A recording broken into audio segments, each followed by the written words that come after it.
എഴുത്തിനോട് കലഹിച്ച, നിലവിലിരുന്ന എഴുത്ത് സമ്പ്രദായങ്ങളോട് കലഹിച്ച്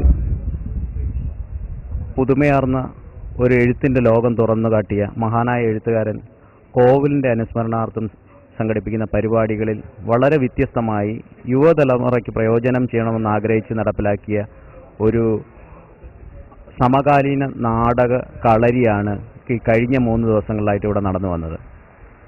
ഇത്തരത്തിലുള്ള ഒരു പദ്ധതിയെക്കുറിച്ച് ആദ്യം ആലോചിച്ചപ്പോൾ തന്നെ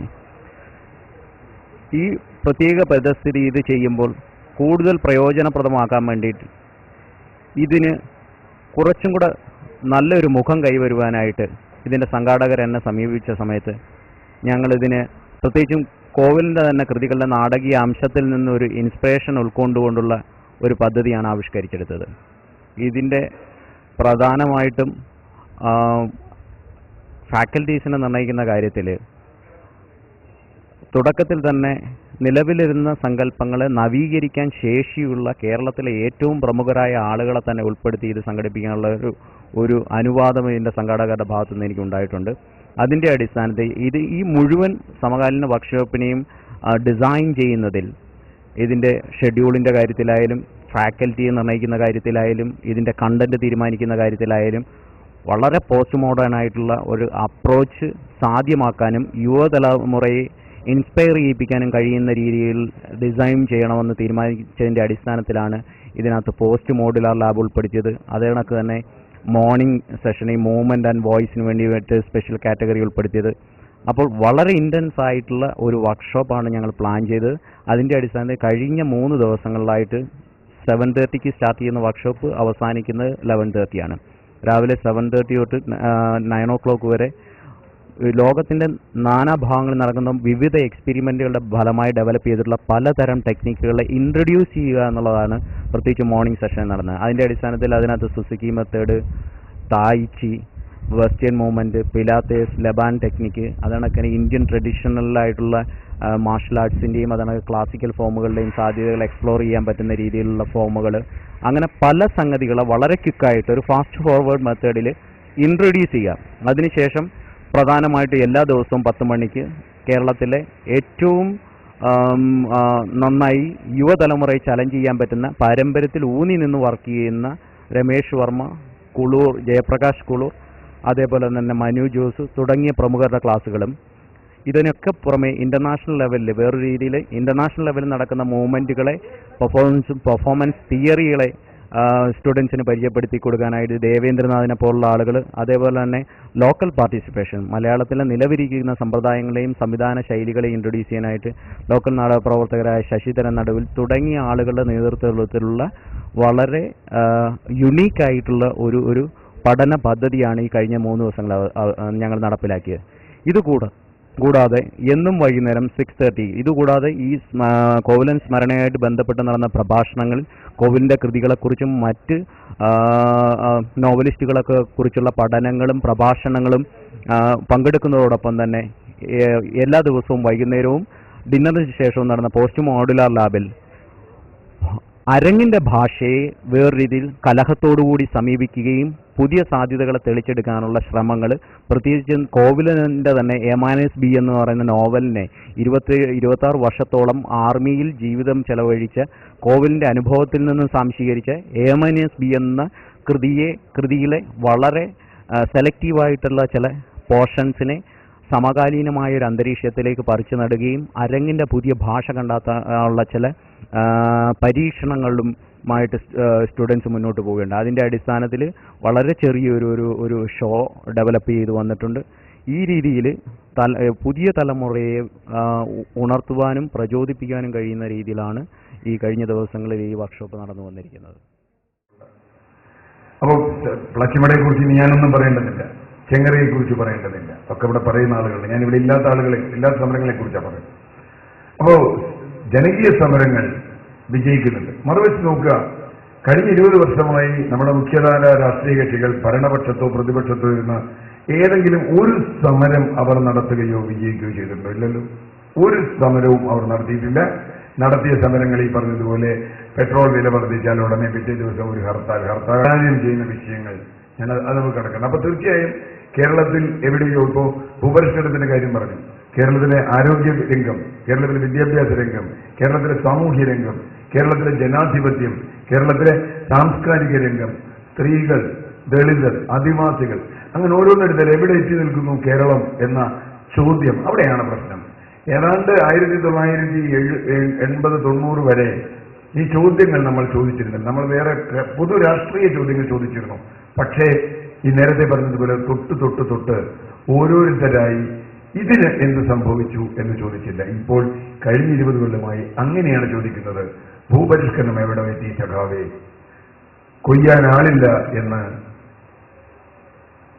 കുട്ടനാട്ടിൽ നിന്ന് രോദനം, അങ്ങനെയാണ് ചില പത്രങ്ങളും മാധ്യമശാലകളും. പക്ഷേ കുട്ടനാട്ടിന്റെ മറുകരയിൽ നിന്ന്, ചെങ്ങറയിൽ നിന്ന് ഞങ്ങൾക്ക് കൊയ്യാനും വിതയ്ക്കാനും ഭൂമിയില്ല സഖാവേ എന്ന് പറയുന്ന സമരം അതിശക്തമാവുമ്പോൾ ഈ കേരളത്തിലെ ഭൂമി ഉടമസ്ഥത മാത്രമല്ല, ഇപ്പോൾ വർഗീസ് തൊടുപറമ്പിലടക്കം കേരളത്തിൽ മുഴുവൻ നടന്നിട്ടുള്ള ഭൂവിനിയോഗത്തെ സംബന്ധിച്ച ചോദ്യങ്ങൾ, ഭൂവുടമസ്ഥത, അത് ഭൂ മാത്രമല്ല, ജലത്തിനുടമസ്ഥ, വനം, അങ്ങനെ നിരവധി, ഞാൻ അതിന്റെ ഓരോന്നിലും കിടക്കുന്നില്ല. അപ്പൊ അത്തരത്തിലുള്ള അനുഷ്ഠാന സമരങ്ങളിൽ നിന്ന് കൃത്യമായ അജണ്ട വെച്ചുള്ള സമരങ്ങൾ തീർച്ചയായും ഇത് മുമ്പോട്ട് പോകും. കാരണം ഇത് മുമ്പോട്ട് പോയില്ലെങ്കിൽ കേരളം നിലനിൽക്കില്ല എന്ന് ഇന്ന് ബോധ്യമായിട്ടുണ്ട്. പണ്ടുള്ളതുപോലെ ഇതൊക്കെ ചെറിയ സമരമാണ്, ഇതൊന്നും വിജയിക്കില്ല എന്നല്ല. ഇന്നിപ്പോ കേരളത്തിന്റെ വിവിധ ഭാഗങ്ങളിൽ നിന്ന് ചെറിയൊരു പ്രശ്നം ഉണ്ടായാൽ ആളുകൾ വരുന്നു, വിളിക്കുന്നു, ഇവിടെ ഇങ്ങനെ ഒരു പ്രശ്നമുണ്ട്. ഇതിലിരിക്കുന്ന പലരെയും അങ്ങനെ വിളിക്കുന്നവരാണ്. ഇങ്ങനെ ഒരു പ്രശ്നമുണ്ട്, നിങ്ങളൊന്ന് വരണം, നമുക്കൊന്ന് നോക്കണം. ജനങ്ങളുടെ കൂടിയിരിക്കുന്നു.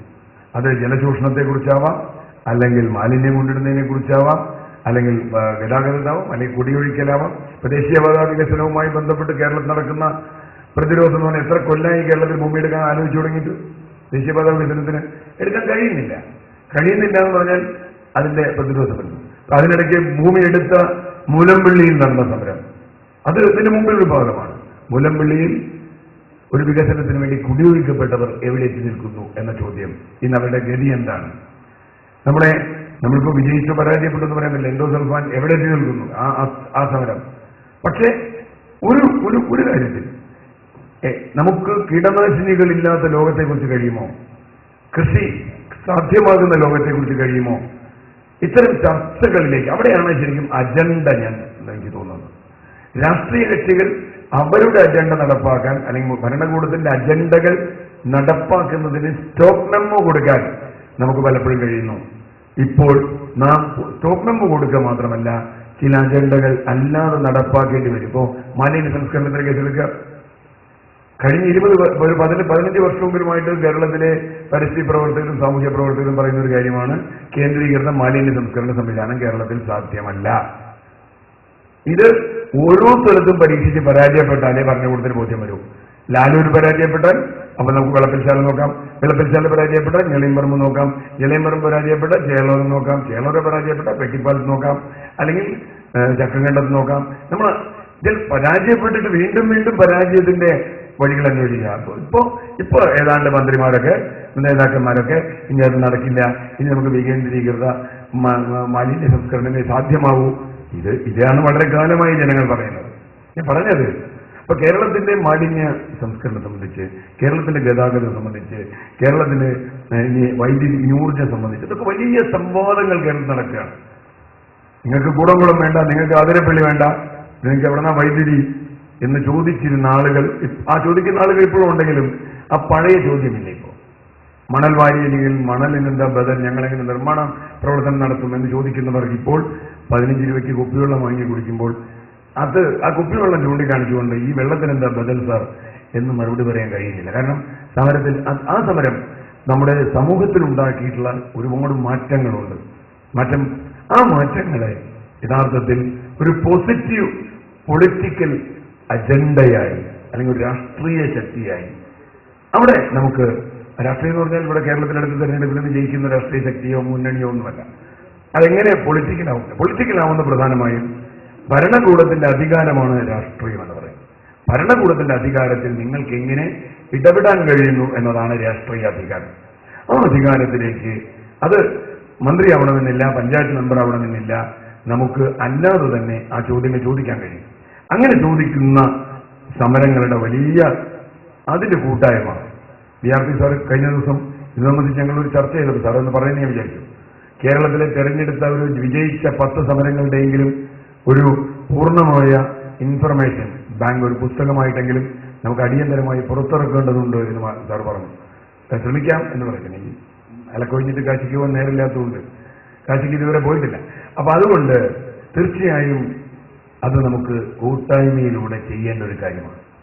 കേരളത്തിൽ വിജയിച്ച സമരങ്ങൾ എങ്ങനെ വിജയിച്ചു, അതിന്റെ കോണ്ടെക്സ്റ്റ് എന്താണ്, അതിന്റെ ഓരോന്നുണ്ട്, അതിന്റെ രീതികൾ എന്താണ്, അതിലൊക്കെ പ്രധാനം ഏറ്റവും ഹിംസാത്മകമായി ഭരണകൂടം വരുമ്പോഴും ഈ സമരങ്ങളെല്ലാം അങ്ങേയറ്റം അഹിംസാത്മകമായിരുന്നു എന്നുള്ളതാണ്. അതൊരു വലിയ കാര്യമാണ്. കാരണം അഹിംസാത്മകമായ സമരങ്ങൾ വിജയിക്കുകയില്ല എന്ന വിശ്വാസം ഒരു തരത്തിൽ പടർത്തുന്ന ഒരു ലോകമുണ്ട്. ഹിംസയെ ഇനി നിലനിൽക്കുമെന്ന് വിശ്വസിക്കുന്ന അതല്ല എന്ന് പറയുന്നു. മാത്രമല്ല, നേരത്തെ സാറ് പറഞ്ഞ മാതിരി മാത്രമല്ല, ഇത്തരം സമരങ്ങൾ നമ്മുടെ മുഖ്യധാര രാഷ്ട്രീയത്തിൽ വല്ലാത്ത ചലനങ്ങൾ സൃഷ്ടിച്ചിട്ടുണ്ട് എന്ന് നമുക്കിപ്പോൾ സമീപകാല ഒരുപാട് സംഭവങ്ങൾ നമുക്ക് മനസ്സിലാവും. ആരെയാണ് ആളുകൾക്ക് താല്പര്യമുള്ളത്, എന്തുകൊണ്ടാണ് താല്പര്യമുള്ളത്, എന്താണ് താല്പര്യമില്ലാത്തത്, ഓരോ പ്രദേശത്തും ചെല്ലുമ്പോൾ നിങ്ങൾക്ക് മറുപടി പറയേണ്ടത് എങ്ങനെ, അങ്ങനെ മുഖ്യധാര രാഷ്ട്രീയത്തിൽ നിൽക്കുന്ന ആളുകൾക്ക് പോലും ഇതിന് മറുപടി പറയാതെ ഇനി ഒരടി മുമ്പോട്ട് പോകാനാവില്ല. ഇവിടെ കൊണ്ട് അവസാനിക്കുന്നില്ല. ഇവിടെ ആഴമേറിയ ഈ നിശബ്ദതയിൽ ഒരു മഹാശബ്ദം പരിയിരിപ്പുണ്ട്. ആദിവാസിയുടെ തീരാവ്യഥയിൽ നിന്നും ഉയരേണ്ടത്, നാടിന്റെ തീരാവേദനയിൽ നിന്നും ജനാധിപത്യത്തിന്റെ കൈവിരലുകളിൽ പിടിച്ച് പടർന്നു കത്തേണ്ടത്. ഈ സന്ദർഭത്തിൽ ജനകീയ സമര പ്രവർത്തകർ നമ്മോട് അനുഭവങ്ങളും വീക്ഷണങ്ങളും പങ്കുവയ്ക്കുന്നു. ആദ്യം ഡോക്ടർ CP അബാൽ. സംബന്ധിക്കുന്ന പ്രിയമുള്ള സുഹൃത്തുക്കളെ, ഒരുപക്ഷെ ഇവിടെ ഈ സമരത്തിൽ അല്ലെങ്കിൽ സമരം നയിച്ച ആളുകളുടെ സമരത്തെക്കുറിച്ച് ഒട്ടേറെ വിശദീകരണങ്ങൾ ഒരുപക്ഷെ ആവശ്യമില്ലായിരിക്കാം. ചെങ്ങറ സമരത്തെക്കുറിച്ചാണെങ്കിലും പ്ലാച്ചിമട സമരത്തെക്കുറിച്ചാണെങ്കിലും അതുപോലെ മുത്തങ്ങ സമരത്തെക്കുറിച്ചാണെങ്കിലും ഒരുപക്ഷെ അധികം വിശദീകരണം കേരളം ആവശ്യപ്പെടുന്നില്ല ഇനി എന്ന് എനിക്ക് തോന്നുന്നു. പക്ഷേ മുല്ലപ്പെരിയാർ സമരത്തെ സംബന്ധിച്ച് കേരളം ഇനിയും ഒരുപാട് വിശദീകരണങ്ങൾ ആവശ്യപ്പെടുന്നുണ്ട് എന്നുള്ളത് കൊണ്ട് തന്നെ തീർച്ചയായും മുല്ലപ്പെരിയാറിൻ്റെ സമരം എന്തായിരുന്നു, അല്ലെങ്കിൽ മുല്ലപ്പെരിയാർ സമരം എവിടെയാണ് എന്നുള്ളത് പറയേണ്ടിയിരിക്കുന്നു എന്ന് തന്നെ ഞാൻ കരുതുന്നു. മുല്ലപ്പെരിയാർ സമരം ചരിത്രം ഞാൻ അധികം കടക്കുന്നില്ല. എങ്കിലും എന്ത് സംഭവിച്ചു എന്നതാണ് കേരളം ആകാംക്ഷയോടെ ഉറ്റുനോക്കുന്നത്. തീർച്ചയായും കേരളീയ സമൂഹം ഒരു സമ്പൂർണ്ണ വിജയമാണ് മുല്ലപ്പെരിയാർ സമരത്തിൽ ആഗ്രഹിച്ചിരുന്നത്. അവിടെ ഈ ഒരു സമ്പൂർണ്ണ വിജയത്തിൽ കുറഞ്ഞൊന്നും തൃപ്തരാകാൻ ഞങ്ങൾ തയ്യാറല്ല എന്ന നിലപാടിൽ നിൽക്കുന്ന ഒരു സമൂഹത്തിന് മുമ്പിലാണ് ഇടയ്ക്ക് വെച്ച് മുല്ലപ്പെരിയാർ സമരത്തെ ഒരർത്ഥത്തിൽ നമുക്ക് ഒരു സന്ധി ചേരൽ എന്ന് ഒരു പക്ഷേ കേരളം വിശേഷിപ്പിച്ചേക്കാവുന്ന തലത്തിലേക്ക് എത്തിയത് എന്ന് പറയാണ്ടിരിക്കാൻ വയ്യ. നമുക്ക് 42 അടി ആക്കാം എന്ന വിധി, ആ വിധിക്ക് ആധാരമായ കേസ് 1998 സുബ്രഹ്മണ്യസ്വാമി എന്ന് പറയുന്ന തമിഴ്നാടുകാരൻ മുല്ലപ്പെരിയാർ ഡാം സുരക്ഷിതമാണ് എന്ന് അദ്ദേഹം പറയുന്നതിന് അദ്ദേഹം ഒരു ന്യായം പറയുന്നുണ്ട്. 1978 സെൻട്രൽ വാട്ടർ കമ്മീഷൻ മുല്ലപ്പെരിയാർ ഡാമിൽ ബലക്ഷയമുണ്ട് എന്ന് പറഞ്ഞ് ജലനിരപ്പ് താഴ്ത്തി ബലപ്പെടുത്തലുകൾ നടത്തി ഒരു ഡാമിൽ മുല്ലപ്പെരിയാർ ഡാം സുരക്ഷിതമാണ് എന്ന് പറഞ്ഞ് സുബ്രഹ്മണ്യസ്വാമി 98 കൊടുത്ത കേസ് 2006 മുല്ലപ്പെരിയാർ ഡാമിന്റെ ജലനിരപ്പ് ഉയർത്താമെന്ന് ഇന്ത്യയുടെ പരമോന്നത കോടതി വിധിച്ചതിന്റെ അടിസ്ഥാനത്തിലാണ് മുല്ലപ്പെരിയാർ സമരം ആരംഭിക്കുന്നത്. തീർച്ചയായും അത് കേരളത്തിലെ ജനങ്ങളോടുള്ള കേരളത്തോടുള്ള ഒരു അവഹേളനയായാണ് യഥാർത്ഥത്തിൽ നമ്മൾ ആ സമരത്തെ അല്ലെങ്കിൽ ആ കോടതി വിധിയെ കണ്ടത്. അങ്ങനെ ഒരു പ്രത്യക്ഷ സമരം ചർച്ച ചെയ്തില്ല. എങ്ങനെ പറഞ്ഞു എന്നും എപ്പോൾ പറഞ്ഞു എന്നും ഇതിനൊക്കെ കേരളം കൽപ്പിക്കുന്ന അല്ലെങ്കിൽ മാധ്യമങ്ങൾ കൽപ്പിക്കുന്ന ചില പ്രത്യേക സാഹചര്യങ്ങളിൽ മാത്രം നിങ്ങളിത് പറഞ്ഞാൽ മതി എന്ന്, അല്ലെങ്കിൽ അത്തരത്തിലുള്ള മുന്നണി മുഖ്യധാര രാഷ്ട്രീയ പ്രസ്ഥാനങ്ങളുടെ കൂടി അനുവാദത്തോടും അനുഗ്രഹത്തോടും കൂടി മാത്രമേ നിങ്ങളിത് പറയാവൂ എന്നും നിർബന്ധ ബുദ്ധി പിടിച്ച ഈ ആളുകളെ എല്ലാം വ്യവസ്ഥാപിതമായ എല്ലാ ചിട്ടവട്ടങ്ങളെയും ധിക്കരിച്ച് തന്നെയാണ് മുല്ലപ്പെരിയാർ പ്രശ്നത്തിന്റെ ഒരു നിലപാട് വ്യക്തമാക്കേണ്ടി വന്നത് എന്നതിൽ എനിക്ക് അല്ലെങ്കിൽ ആ ഒരു സാഹചര്യം ഉണ്ടായി എന്നത്. കാരണം മാറി ചിന്തിക്കാൻ ഒരു മലയാളിയും ഞാൻ കൊണ്ടു നടന്ന എൻ്റെ സമരസമിതി ഉൾപ്പെടെ തയ്യാറാകാത്ത സാഹചര്യത്തിൽ മാറി ചിന്തിക്കേണ്ട ഒരു സാഹചര്യം, ഡാം കെട്ടണമെന്ന് പറയുന്ന സ്ഥലത്ത്, പുതിയ ഡാം കെട്ടണമെന്ന് പറയുന്ന സ്ഥലത്ത് ഭൂമി കുലുങ്ങിയതോ, പുതിയ ഡാം വരുന്നത് 50 അടി കൂടി വലിയ 155 അടി ഡാമിന് പകരം 205 അടി ഡാമാണ് വരുന്നത് എന്നത് പറഞ്ഞ് ബോധ്യപ്പെടാനോ സമ്മതിക്കാനോ തയ്യാറാവാത്ത, തമിഴ് മലയാള ടെൻഷൻ അത്ര നിസ്സാരമായി തള്ളിക്കളയാനാവില്ല എന്ന് പറഞ്ഞതോ ഒന്നും ഉൾക്കൊള്ളാൻ തയ്യാറാവാത്ത സാഹചര്യത്തിലാണ് ഇത്തരത്തിലുള്ളൊരു നിലപാടെടുത്തത്. അത് വളരെയേറെ വിമർശിക്കപ്പെട്ടു. എങ്കിലും ഇന്ന് ഞാൻ വളരെ സന്തോഷത്തോടെയാണ് ഈ വേദിയിൽ നിൽക്കുന്നത്. അന്ന് വിവാദമുണ്ടായ ഡിസംബർ 25-ന് വിവാദമുണ്ടായ മുല്ലപ്പെരിയാർ ഡാമിൽ 106 അടി, ഇന്ന് വെള്ളം കൊണ്ടുപോകുന്ന 106 അടി ടണലിനു പകരം പുതിയൊരു ടണൽ കുറച്ചുകൂടി താഴ്ത്തി മുല്ലപ്പെരിയാർ റിസർവോയർ, കാരണം തമിഴ്നാട് 1300 അടി കുഴിയിലാണ്. ഈ റിസർവോയർ നിൽക്കുന്നതിനേക്കാൾ 1300 അടി കുഴിയിലാണ് തമിഴ്നാട്. ആ തമിഴ്നാട്ടിലേക്ക് ഈ 106 അടി ടണലിന് പകരം 50 അടി ഹൈറ്റിൽ ഒരു പുതിയ ടണൽ നിർമ്മിക്കണം. ആ ടണലിലൂടെ തമിഴ്നാടിന് വെള്ളവും മുല്ലപ്പെരിയാർ ഡാമിന്റെ ജലനിരപ്പ് ഏതടിയന്തര ഘട്ടം വന്നാലും 50 അടിയിലേക്ക് താഴ്ത്തി മുല്ലപ്പെരിയാർ ഡാമിനെ ഒരു തടാകമാക്കി മാറ്റാം എന്ന ഒരു ആശയമാണ് നമ്മൾ മുന്നോട്ട് വെച്ചത്. അത് കേരളം ചർച്ച ചെയ്തില്ല എന്ന ദുഃഖകരമായ ഒരു സ്ഥിതിവിശേഷമുണ്ട്. ഇന്ന് ഞാൻ ഇവിടെ നിൽക്കുന്നത് വളരെയേറെ സന്തോഷത്തോടെയാണ് എന്ന് പറയുമ്പോൾ സുപ്രീം കോടതി നിയോഗിച്ച ഉന്നതാധികാര സമിതി അവർ പുറത്തുവിട്ട അവരുടെ റിപ്പോർട്ടാണ് ഈ കാണുന്നത്. അതിനകത്ത് 2 ഓപ്ഷനെ സുപ്രീം ഉന്നതാധികാര സമിതി മുന്നോട്ട് വെച്ചിട്ടുള്ളൂ. ദീർഘകാല അടിസ്ഥാനത്തിൽ മുല്ലപ്പെരിയാറിൽ പുതിയ ഡാം, ആ ഡാം പക്ഷേ ഇന്ന് മുല്ലപ്പെരിയാർ ഡാം സുരക്ഷിതമാണ് എന്ന് അവർ നടത്തിയ 12 പഠനങ്ങൾ, അത് എത്തരത്തിലായിരുന്നു എന്നോ പഠനത്തിന്റെ അന്തസ്സത്തെ ഒന്നും ഞാൻ അതിനെക്കുറിച്ചൊന്നും സാങ്കേതികമായ കാര്യങ്ങൾ പറയാൻ ഞാൻ ആളല്ലാത്തത് കൊണ്ട് അതിനെക്കുറിച്ച് ഞാൻ പോകുന്നില്ല. എങ്കിലും കേരളം പുതിയ ഡാം എന്ന ആശയത്തിൽ നിന്ന് പുറകോട്ട് പോകണമെന്ന് അവർ നിർദ്ദേശിച്ചിരിക്കുന്ന സാഹചര്യത്തിൽ പുതിയ ഡാം സാക്ഷാത്കരിക്കപ്പെടില്ല എന്നുള്ള ഒരു സാഹചര്യത്തിൽ മറ്റൊന്ന് രണ്ടാമത്തെ ബദൽ നിർദ്ദേശമായി അവർ പറഞ്ഞിരിക്കുന്നത് നമ്മൾ നിർദ്ദേശിച്ച ടണൽ നിർദ്ദേശമാണ്. ആ ടണൽ വളരെ ഗൗരവമായി സുപ്രീം കോടതിയുടെ പരിഗണനയ്ക്ക് വെച്ചിട്ടുണ്ട്. ഈ തർക്കത്തിൽ ഉന്നതാധികാര സമിതി റിപ്പോർട്ട് ചെയ്തിരിക്കുന്ന ഒരു കാര്യം, 2 സ്റ്റേറ്റിനും സ്വീകാര്യമായ ഒരു നിർദ്ദേശമേ ഉള്ളൂ, ഒരു കാര്യമേ ഉള്ളൂ.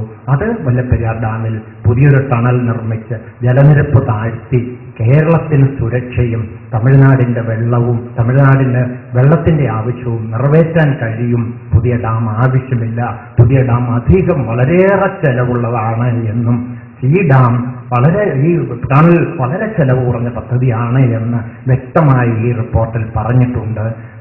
വിവാദമുണ്ടാക്കി 5 മാസം 159 ദിവസം മുമ്പ് അങ്ങേയറ്റം വിവാദമായി തീർന്ന ആ പ്രശ്നം ഇന്ന് സുപ്രീം കോടതിയുടെ പരിഗണനയിൽ അവസാനമായി ഇതിൽ വളരെ വ്യക്തമായി പറഞ്ഞിരിക്കുന്നു. കേരളത്തിന്റെ സുരക്ഷയും തമിഴ്നാടിന്റെ ജലത്തിന്റെ ആവശ്യവും ഒരു ടണലുകൊണ്ട്, വളരെ ചെലവ് കുറഞ്ഞ ഒരു ടണലുകൊണ്ട്, വളരെ ചുരുക്കം സമയം കൊണ്ട് പണി പൂർത്തിയാക്കാവുന്ന ടണലുകൊണ്ട് ഈ പ്രശ്നം പരിഹരിക്കാൻ കഴിയുമെന്ന് സുപ്രീം കോടതിയെ ഉപദേശിച്ചിരിക്കുന്നു, അല്ലെങ്കിൽ ആ പ്രശ്ന പരിഹാരമാണ് എന്ന് വന്നിരിക്കുന്നു എന്നത് അങ്ങേയറ്റം അഭിമാനമുണ്ട്. ഏതായാലും മുല്ലപ്പെരിയാറിന്റെ പ്രശ്നത്തിന് നമുക്കൊരു ബദൽ നിർദ്ദേശം, ഡാം എന്ന നമ്മുടെ ആ സിമ്പലിന് പകരം ഒരു ടണൽ നിർമ്മിച്ച് മുല്ലപ്പെരിയാർ പ്രശ്നം പരിഹരിക്കാൻ കഴിയും. 1300 അടി കുഴിയിലുള്ള തമിഴ്നാടിന് വെള്ളം കൊടുത്തുകൊണ്ട് തന്നെ തീർച്ചയായിട്ടും സമ്പൂർണ്ണ വിജയം മലയാളിക്ക് ആഘോഷിക്കാനാവില്ല ഈ പ്രശ്നത്തിൽ. കാരണം 40 ലക്ഷം ആളുകളുടെ കുടിവെള്ള പ്രശ്നത്തെക്കുറിച്ച് കൂടി ചിന്തിച്ചുകൊണ്ട് മാത്രമേ മുല്ലപ്പെരിയാർ പ്രശ്നത്തിൽ ഒരു പരിഹാരമുണ്ടാവൂ. അത് ഒരു പുതിയ ടണലുകൊണ്ട് നമുക്ക് സാധ്യമാവും. അവിടെ വരെ കാര്യങ്ങൾ എത്തിയിട്ടുണ്ട്. അതായിരുന്നു വിശദീകരണം. കേരളം ഇനിയും ഓരോ സ്ഥലങ്ങളിലും വിശദീകരണം ആവശ്യപ്പെടുന്നത് അതാണ്. ഇതായിരുന്നു യഥാർത്ഥത്തിൽ സംഭവിച്ചത്. തീർച്ചയായും ടണൽ നിർദ്ദേശം ഇനിയും കേരളം ചർച്ച ചെയ്യണം. കൂടുതൽ ആളുകളിലേക്ക് ഈ സന്ദേശം എത്തിക്കണം. ഡാമല്ല നമുക്ക് ബദല്, തീർച്ചയായും ഒരു ടണല് കൊണ്ട് നമുക്ക് പ്രശ്നം പരിഹരിക്കാം എന്നത് നിങ്ങൾ തിരിച്ചറിയണം എന്ന് മാത്രം പറഞ്ഞുകൊണ്ട് ഞാൻ വാക്കുകൾ നിർത്തുന്നു. നന്ദി, നമസ്കാരം. ബഹുമാന്യനായ ഉദ്ഘാടകൻ, വേദിയിൽ ഉപവിഷ്ടരായിട്ടുള്ള ബഹുമാന്യരെ, എന്നെ ശ്രദ്ധിക്കുന്ന ബഹുമാനപ്പെട്ട ശ്രോതാക്കളെ, ഇവിടെ തട്ടകപ്പെരുമ കോവിലിൻ അനുസ്മരണവുമായി ബന്ധപ്പെട്ട് സംഘടിപ്പിച്ചപ്പോൾ കഴിഞ്ഞ 3 ദിവസമായി നടത്തിയ പരിപാടിയിൽ 3-ാം ദിവസമായ ഇന്ന് ജനകീയ സമരങ്ങളുടെ ഒരു ഒത്തുചേരൽ സംഘടിപ്പിക്കുകയും അതിലെന്നെ കൂടി ഉൾപ്പെടുത്തുകയും ചെയ്തതിൽ അതിയായ സന്തോഷമുണ്ട്. വിവിധ തരം സമരങ്ങളെക്കുറിച്ച് നമ്മളുടെ വേദി ചർച്ച ചെയ്തുകൊണ്ടിരിക്കുകയാണ്. അപ്പൊ എന്നെ സംബന്ധിച്ചിടത്തോളം നിങ്ങൾ ആഗ്രഹിക്കുന്നതും എന്നെ ലക്ഷ്യം വെച്ചതും ചെങ്ങറ സമരവുമായി ബന്ധപ്പെട്ട കാര്യങ്ങൾ കേൾക്കുവാനും അത് ഉൾക്കൊള്ളുവാനും ആണ് എന്ന് ഞാൻ വിശ്വസിക്കുന്നു. അങ്ങനെയാണെങ്കിൽ ചുരുങ്ങിയ രീതിയിൽ 1-2 വാക്ക് പറഞ്ഞ് ഞാനത് അവസാനിപ്പിക്കാൻ ആഗ്രഹിക്കുകയാണ്. കാരണം ചെങ്ങറ സമരം ഈ ആഗസ്റ്റ് 4 ആകുമ്പോൾ 5 വർഷം പൂർത്തിയാകുന്നു. ഈ 5 വർഷത്തിനുള്ളിൽ ഇവിടുത്തെ മാധ്യമങ്ങളും ജനകീയ കൂട്ടായ്മകളും ദൃശ്യ മാധ്യമങ്ങളും ഒക്കെ തന്നെ നിരന്തരം ചർച്ച ചെയ്ത ഒരു സബ്ജക്റ്റാണ്. അപ്പം അതിനെക്കുറിച്ച് ആർക്കും കൂടുതൽ കേൾക്കാനും താല്പര്യം കാണത്തില്ല. കാരണം ഏറെക്കുറെ കേട്ട് മടുത്തു കഴിഞ്ഞാൽ 5 വർഷമായി മടുത്തുകൊണ്ടിരിക്കുന്നതാണ്. പിന്നെയും ഞാൻ അതിനെക്കുറിച്ച് ആവർത്തിക്കുക എന്ന് പറഞ്ഞാൽ അതും ഒരു ബുദ്ധിമുട്ടായിരിക്കും. പക്ഷെ ഞാൻ ചെങ്ങറ സമരത്തിനുണ്ടായ സാഹചര്യം അത് എന്താണ്, അതിനെ ഗവൺമെന്റ് പ്രതിപക്ഷവും എങ്ങനെ നേരിട്ടു, അതിൻ്റെ കാരണങ്ങൾ എന്താണ് എന്ന് ഈ സമൂഹം ഇല്ലെങ്കിൽ പുതിയ തലമുറ ഒന്ന് ചിന്തിക്കുവാൻ അവർക്കൊരവസരമുണ്ടാക്കി കൊടുക്കുക മാത്രമാണ് ഞാൻ ഈ അവസരം വിനിയോഗിക്കുന്നത്. ഭൂസമരങ്ങൾ ആദിവാസികൾ ഇപ്പോഴും നടത്തിക്കൊണ്ടിരിക്കുന്നത് കഴിഞ്ഞ ദിവസവും കൂടി ഇറക്കിക്കൊണ്ടിരിക്കുന്നു. അപ്പൊ അങ്ങനെ ഭൂസമരം ആദിവാസികളും ദളിതരും നിരന്തരമായി നടത്തിക്കൊണ്ടിരിക്കുന്ന ഒരു സാഹചര്യവും ഒരു കാലഘട്ടമാണിത്. അപ്പൊ നമ്മുടെ ഈ കേരളത്തിൽ അല്ലെങ്കിൽ നമ്മുടെ ഭാരതത്തിൽ ഇത്തരം ഭൂസമരങ്ങൾ ഈ ദളിത് വിഭാഗങ്ങൾ പ്രപഞ്ചത്തിലെ ഏറ്റവും പിന്നോക്കം നിൽക്കുന്ന, അതെല്ലാ തരത്തിലും പിന്നോക്കം നിൽക്കുന്ന ഒരു ജനസമൂഹം, ഇവരെ ശിഥിലീകരിക്കപ്പെട്ട, അടിച്ചമർത്തപ്പെട്ട എന്നൊക്കെ വിശേഷിപ്പിക്കുന്നുണ്ട് ഇവിടുത്തെ എല്ലാ മുഖ്യധാര രാഷ്ട്രീയ പാർട്ടികളും ഇവിടുത്തെ പത്രമാധ്യമങ്ങളൊക്കെ തന്നെ. പക്ഷെ എനിക്ക് തോന്നുന്നു ഇവരിത് പ്രചരിപ്പിക്കുമ്പോൾ, ഇങ്ങനെ വിശേഷിപ്പിക്കുമ്പോൾ ആ വാക്കിന്റെ അർത്ഥം ഇവർ ഉൾക്കൊള്ളുന്നില്ലേ എന്നാണ് എൻ്റെ സംശയം. ശിഥിലീകരിക്കപ്പെട്ടു, സ്വയം ശിഥിലീകരിച്ചതല്ല, അവരെ ശിഥിലീകരിക്കപ്പെടുത്തിയതാണ്. അടിച്ചമർത്തപ്പെട്ട അവർ സ്വയം അമർന്നതല്ല, അടിച്ചമർത്തിയതാണ്. അങ്ങനെ അടിച്ചമർത്തിയ ഒരു ജനസമൂഹം, അങ്ങനെ അവരെ ഛിന്ന ഭിന്നമാക്കിക്കളഞ്ഞ ഒരു ജനസമൂഹത്തിനെ അത്തരത്തിലേക്ക് കൊണ്ടെത്തിക്കാനുണ്ടായ സാഹചര്യവും അതിന്റെ കാരണവും ഇത് മനസ്സിലാക്കുമ്പോഴാണ് ഭൂമി സമരങ്ങളുടെ പ്രത്യേകത, അതിന്റെ ഗൗരവം, അതെന്തുകൊണ്ട് പരാജയപ്പെടുത്തുന്നു എന്നുള്ളതിനെ കുറിച്ചൊക്കെ നിങ്ങൾക്ക് ഗ്രഹിക്കാൻ കഴിയും. അതിന്റെ ഒരു ഉത്തമ ഉദാഹരണമാണ് 1950 മുതൽ നമ്മുടെ രാജ്യത്ത് പ്രാബല്യത്തിൽ വന്ന ഇന്ത്യൻ ഭരണഘടനയിൽ തുല്യനീതി എന്നൊരു വ്യവസ്ഥിതിക്ക് അതീവ പ്രാധാന്യം കൊടുത്തിട്ടുണ്ട്. അതിവിടെ സത്യപ്രതിജ്ഞ ചെയ്ത് അധികാരമേൽക്കുന്ന എല്ലാ ഭരണാധികാരികളും അടുത്ത 10 വർഷത്തിനുള്ളിൽ, അതായത് ജനാധിപത്യ ഭരണത്തിന്റെ 10 വർഷത്തിനുള്ളിൽ, ആദ്യത്തെ 10 വർഷത്തിനുള്ളിൽ തുല്യനീതി നടപ്പിലാക്കിക്കൊള്ളാം എന്നാണ് അവർ സത്യപ്രതിജ്ഞ ചെയ്യുന്നത്. അതിനുവേണ്ടി ഭരണഘടനാപരമായി തന്നെ 10 വർഷം കൊണ്ടത് നടപ്പിലാക്കുന്നതിന് സംവരണം എന്നൊരു സാമ്പത്തിക പദ്ധതി കൂടി ഉൾപ്പെടുത്തി കൊടുത്തു. ഇത് രണ്ടും കൂട്ടിച്ചേർത്ത് വായിക്കുമ്പോൾ തുല്യനീതിക്ക് വേണ്ടിയുള്ള ഒരു വ്യവസ്ഥിതി ഈ രാജ്യത്തുണ്ടായപ്പോൾ ഈ ഭരണഘടന എഴുതപ്പെടുന്ന സമയത്ത് ഇവിടെ ഒന്നിലധികം നീതി നിലനിന്നിരുന്നു എന്ന് നമുക്ക് മനസ്സിലാവും. അപ്പോൾ വിഷയത്തിലായാലും സാമൂഹ്യത്തിന്റെ വിഷയത്തിലായാലും രണ്ടു തരം നീതി ഇവിടെ നിലനിന്നിരുന്നു എന്ന് ഞാൻ വിശദീകരിക്കാതെ തന്നെ അറിയാവുന്നവരാണ് എന്നെ കേൾക്കുന്നതെന്ന് ഞാൻ വിശ്വസിച്ചു കൊള്ളട്ടെ. അപ്പൊ അതിനെതിരെ ഒരു തുല്യ നീതി ഉണ്ടാകണം. ഏതാണ്ട് 1000 ആണ്ടുകൾ നിലനിന്നിരുന്ന ഒരു നീതി നിഷേധത്തിന് എല്ലാവരെയും മനുഷ്യരായി കണ്ടുകൊണ്ട് അവർക്ക് തുല്യ നീതി നടപ്പിലാക്കണമെന്ന വ്യവസ്ഥിതിയും അതിനുള്ള സാമ്പത്തികവും നിലനിർത്തി 6 പതിറ്റാണ്ട് കാലം അത്തരം ഭരണഘടന അനുസരിച്ച് മാറി മാറി ഭരിച്ചപ്പോൾ ഇപ്പോൾ ഇവിടെ സംഭവിച്ചുകൊണ്ടിരിക്കുന്നത് ഒരു വിഭാഗം ജനത മരിച്ചാൻ അടക്കാൻ അടുക്കളയല്ലാതെ മറ്റെങ്ങും ഒരഭയമില്ലാത്ത സാഹചര്യത്തിൽ എത്തി നിൽക്കുന്ന ഒരു ജനത സമരം ചെയ്യുന്നു. എന്തിനു വേണ്ടി? ഭൂമിക്ക് വേണ്ടി, കൃഷിഭൂമിക്ക് വേണ്ടി, അവകാശപ്പെട്ട ഭൂമിക്ക് വേണ്ടി അവർ സമരം ചെയ്യുമ്പോൾ ഇവരാണ് ഭൂമിയുടെ ഉടമകളെന്ന് വരെ വിശേഷിപ്പിക്കുന്നുണ്ട്. ഞാൻ വിശദീകരിക്കാൻ നിന്നാൽ ശരിയാകില്ല, അതുകൊണ്ട് ഞാൻ വിശദീകരിക്കാൻ ആഗ്രഹിക്കുന്നു.